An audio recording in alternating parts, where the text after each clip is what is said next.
এই পরীক্ষিত মহারাজ যখন জন্মেছিলেন, ভূমিষ্ঠ হয়েছিলেন, তাকে কোলে নিয়েছিল কে জানেন? প্রাজ্ঞ ধর্মজ্ঞ যুধিষ্ঠির মহারাজ। তোর তো পিতা নেই, তো পিতার মতো স্নেহ মমতা দিয়ে পালন করলেন অর্জুন যুধিষ্ঠির। আর পাণ্ডবদের কাছে তখন ভগবান নিজে ছায়ার মতো পাণ্ডবদের গৃহেই অবস্থান করছেন কৃষ্ণ। আমার এই ক্ষুদ্র তত্ত্ব কথাটি একটু হৃদয় দিয়ে শুনুন, ধ্যান দিয়ে শুনুন। যুধিষ্ঠির মহারাজের মতো ধর্মজ্ঞ প্রাজ্ঞর কোলে স্নেহ মমতায় যে বেড়ে উঠেছে পরীক্ষিত মহারাজ, যিনি শ্রীকৃষ্ণের ছায়াতেই বড় হয়েছেন, তার আশীর্বাদ তার কৃপা ছায়াতেই বড় হয়েছেন, সেই পরীক্ষিত মহারাজের ভাগবত শোনার ইচ্ছা, প্রেম ভক্তি পাওয়ার ইচ্ছা কখন জাগলো? তিনি কেন একজন ঋষির গলায়, হেনস্থ সমাধিস্থ ঋষির গলায় মৃত সর্প চড়িয়ে দিলেন? কৃষ্ণের ছায়াতে যে বড় হয়, যুধিষ্ঠিরের মতো প্রাজ্ঞ ধর্মজ্ঞের কোলে যে স্নেহ মমতায় বড় হয়, পাণ্ডবদের উত্তরসূরি, তার এই বোধ নাই? এইটুকু চেতনা আসেনি যে সমাধিস্থ ঋষির গলায় মৃত সাপ দেওয়া যায় না?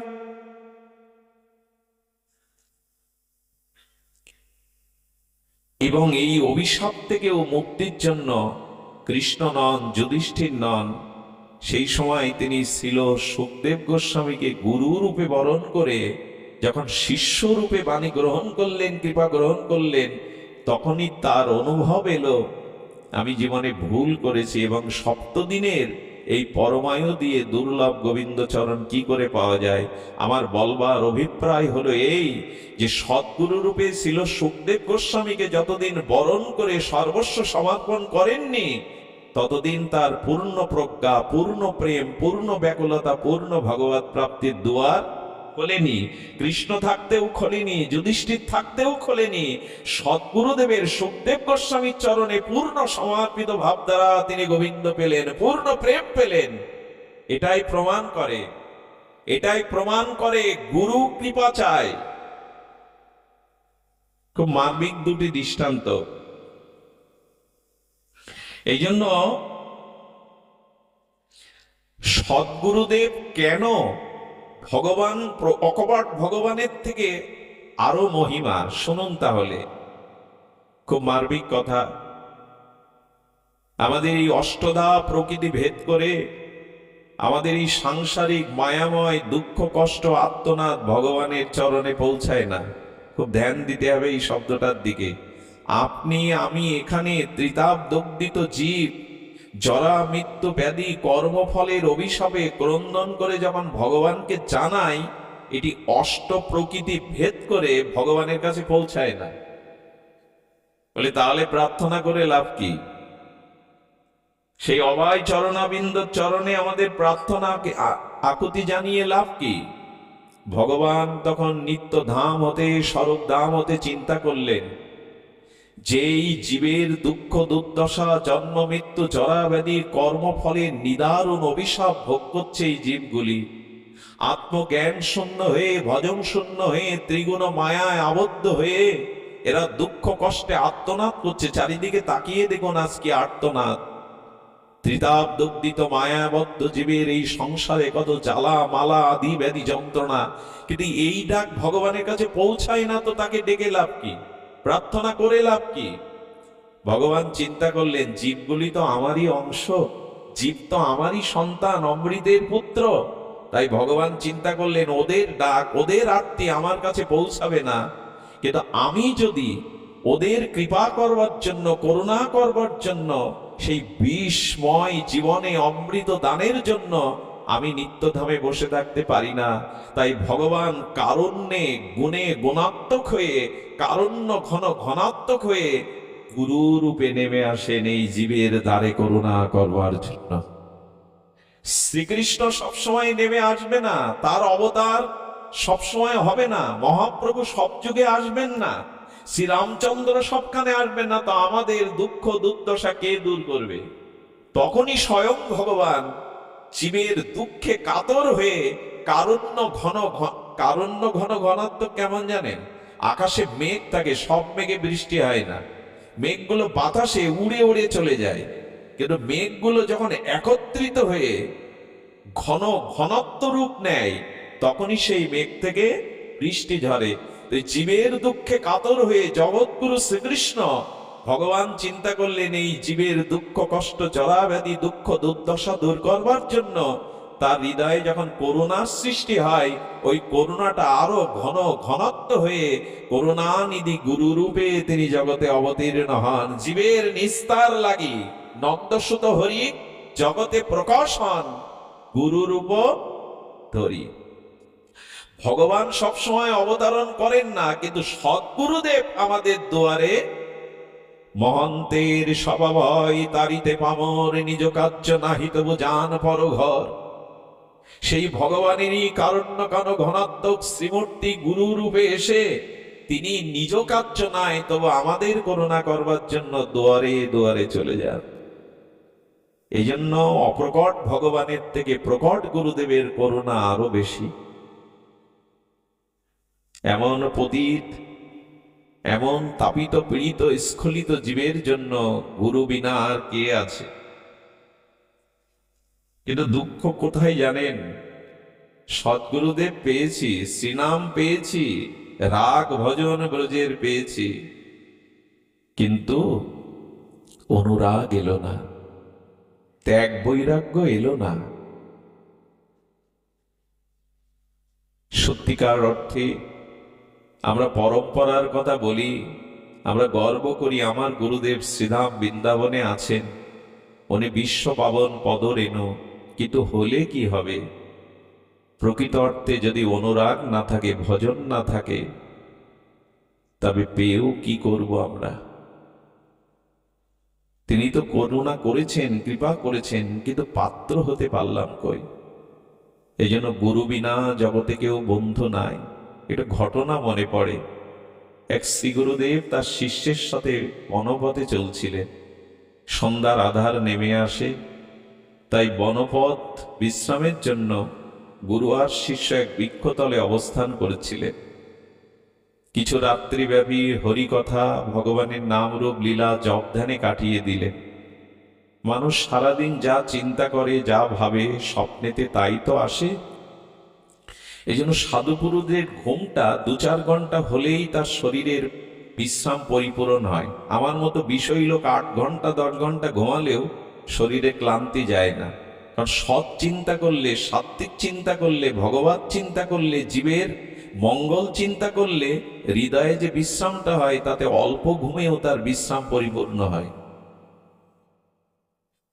দেখুন, মন যাদের অশান্ত, মন যাদের বিষয় চিন্তায় রত, তারা প্রেম ভক্তি লাভ দূরে থাক, ভালো ঘুমও তাদের হয় না। আরে ভজন সাধন দূরে থাক, ভালো নিদ্রাও তাদের হয় না। দেখবেন মন যেদিন অশান্ত থাকে, মনে যেদিন কামনা বাসনা ভিড় করে, যেদিন অশান্ত বাসনায় মন ছটফট করে, সেদিন সুখ নিদ্রা হয় না। নিদ্রা ভালো হয় না তো তুমি প্রেম ভক্তি পাবে কোথায়? এই জন্য আমাদের চিত্ত শুদ্ধতার প্রয়োজন আছে। হরিনাম গুরুদেব কেন দিলেন? বাবা, অনেক জন্মের দুর্বাসনা, কামনা বাসনা, কুসংস্কার তোমার হৃদয়ে আবর্জনার স্তূপ হয়ে আছে, এটা একদিনে সরবে না। হরিনাম দিয়ে দিয়ে চিত্ত শোধন করো, তারপরে তো প্রেম ভক্তির আবের আসবে। এই জন্য হরিনামটা যে গুরুদেব দিয়েছেন, এটা বহুমানন করে নিত্য নিরন্তর এই হরিনামকে। আচ্ছা, কাউকে যদি বলা হয় 2 ঘন্টা নিঃশ্বাস ছেড়ে দিন, পারবেন কি? 2 ঘন্টা আহার ছেড়ে দিতে পারেন, একদিন নিদ্রা ছেড়ে দিতে পারেন, কিন্তু নিঃশ্বাস ত্যাগ করতে পারবেন না। তেমনি গুরুদেব বলে দিয়েছিলেন, নিত্য নিরন্তর এই হরিনামটাকে নিঃশ্বাস প্রশ্বাসের দ্বারা জপ করো, স্মরণ করো। তস্মাৎ সর্বেষু কালেষু মামনস্বর। জপ করো, কীর্তন করো।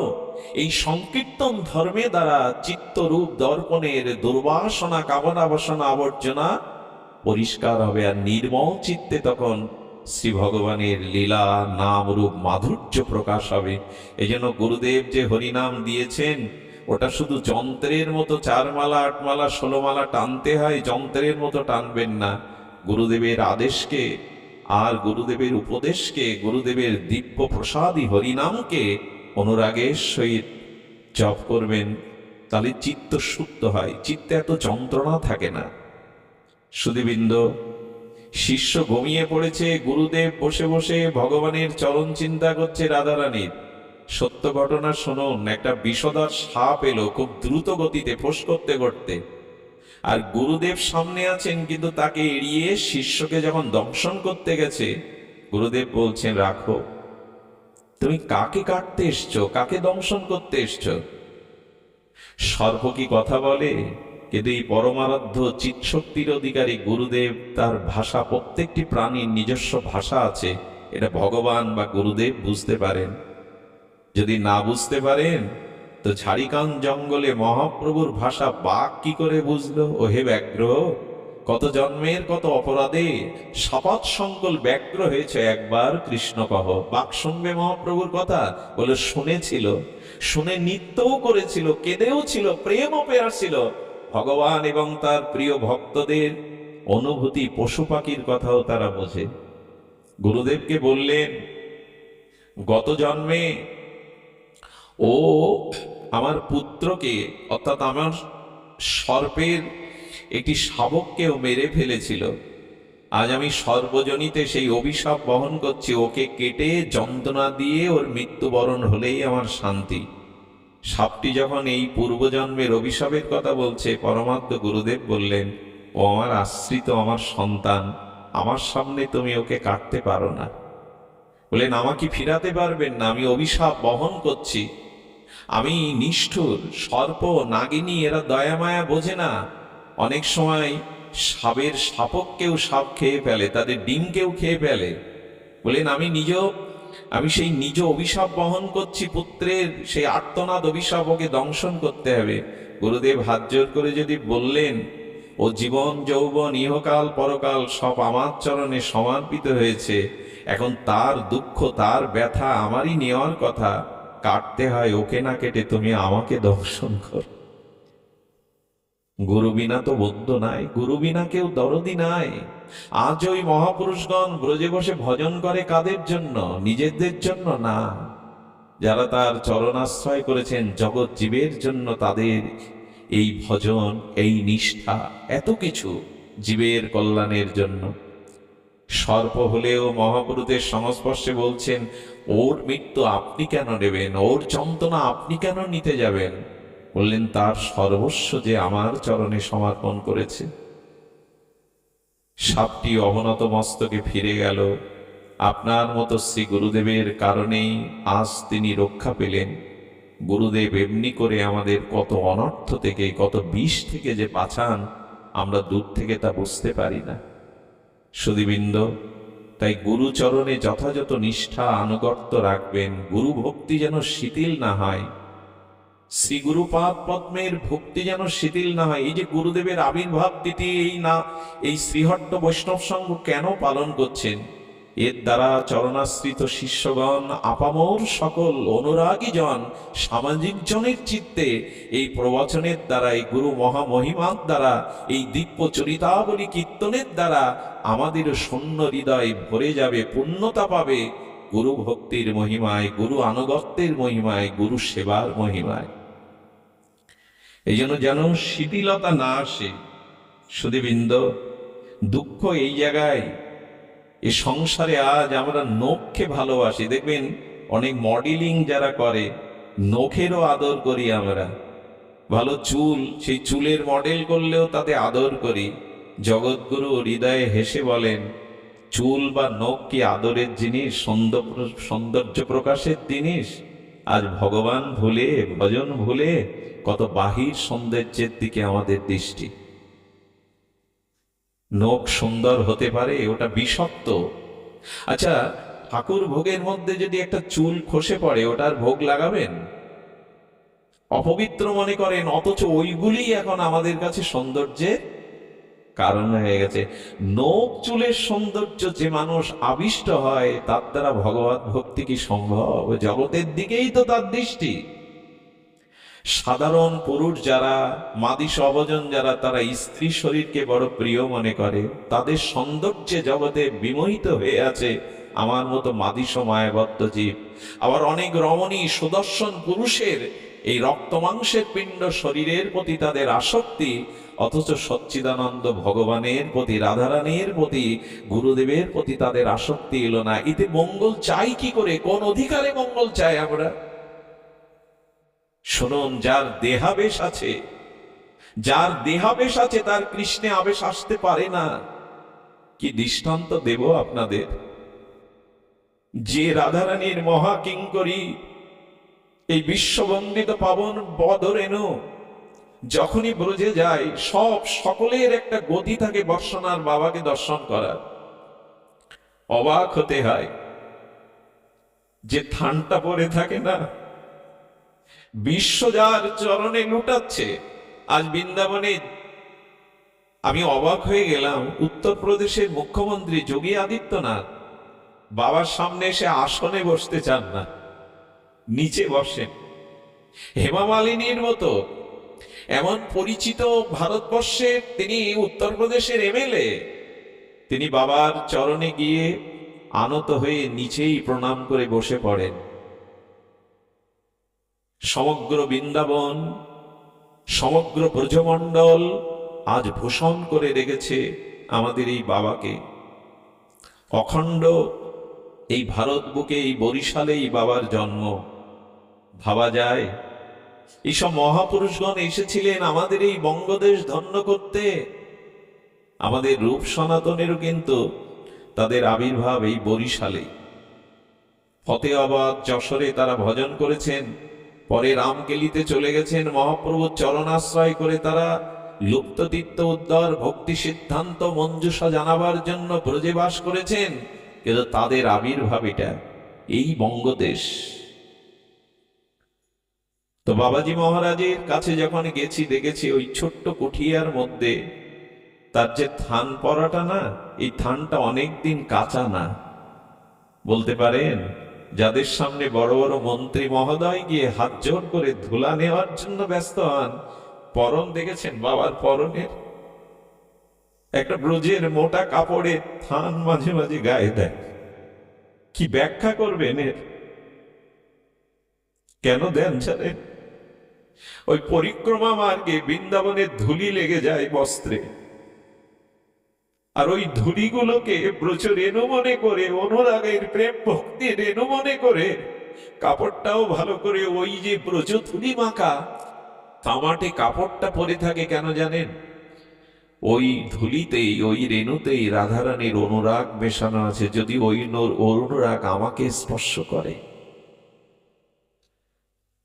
কোনো বাহ্যিক আড়ম্বর নেই। দেখবেন, আমি রাধাকুণ্ডে একবার প্রাতঃস্মরণীয় বৈষ্ণব সেবার মূর্তিমন্ত বিগ্রহ ছিল মুরারি মোহন বাবাজি মহারাজকে দেখেছিলাম। বিশ্বাস করবেন কিনা জানি না, ব্রজে উনি পাদুকা পায়ে দিতেন না, চরণটা ফেটে রক্ত পড়ছে, কত কাকর ফুটছে, কিন্তু নগ্ন পায়ে ঘুরে বেড়াচ্ছেন। যে মাটিতে আমার রাধারানীর চরণ ধুলি মাখানো, যে মাটিতে আমার শ্রী গুরুদেবের চরণ রেণু মাখানো, সেখানে পাদুকা পায়ে দেন না, তামাটে হয়ে গেছে কাপড়গুলো। যদি ওই অনুরাগের রেণু আমাকে স্পর্শ করে, হৃদয়কে স্পর্শ করে, এই জন্য তারাই বিশ্বকে আজ ধন্য করছেন তাদের ত্যাগ, নিষ্ঠা, বৈরাগ্য দিয়ে। এই জগৎ সংসারে ওনারা সাধারণ না, সরকারি চাকরি করতেন, সঙ্গীতে উনি বেতারের শিল্পী রূপে পরিণত হয়েছিলেন। এমন কোন বাদ্যযন্ত্র নেই প্রাচীন যা উনি বাজাতে পারেন না। ওনাদের দেখতে এমন, ওরা জাগতিক ভাবেও সাধারণ না। কোনো অভিমান নেই, কোনো গর্ব নেই, কোনো উপাধি নেই। কারণ মহাপ্রভুর আদর্শকে, সর্বস্বামীর আদর্শকে ওরা বুকে নিয়েছে। গোপী ভর্ত পাদকমল দাসানুদাস। মহাপ্রভু বলেছেন, আমি ব্রাহ্মণ নই, ক্ষত্রিয় বৈশ্য শূদ্র নই, আমি জ্যোতি নই, আমি গৃহস্থ নই, আমি শ্রীকৃষ্ণের যাদের প্রতি সেই শ্রীকৃষ্ণ ভক্ত পদ কমল দাসের অনুদাস। মহাপ্রভুর এই বৈরাগ্য, এই ধন্যতাই তো এনাদের পেয়েছে। এজন্য তাদের পূর্বের কোনো অভিমান নেই, কাঙাল হয়ে ধন্যের মূর্তি হয়ে ঘুরছেন। ব্রজের ছোট ছোট ব্রজবাসী বালকদের দেখলে বাবা এখনো প্রণাম করেন তাদের। এই দন্য আমাদের মধ্যে আছে। আর সম্মান করতে পারি বৈষ্ণবদের, অন্য সম্প্রদায়, অন্য শ্রেষ্ঠ ব্যক্তিবর্গ যারা ভজন পথে, আমরা তাদের তো আর চোখে তাকাই, তারা আমাদের সম্প্রদায়ের না।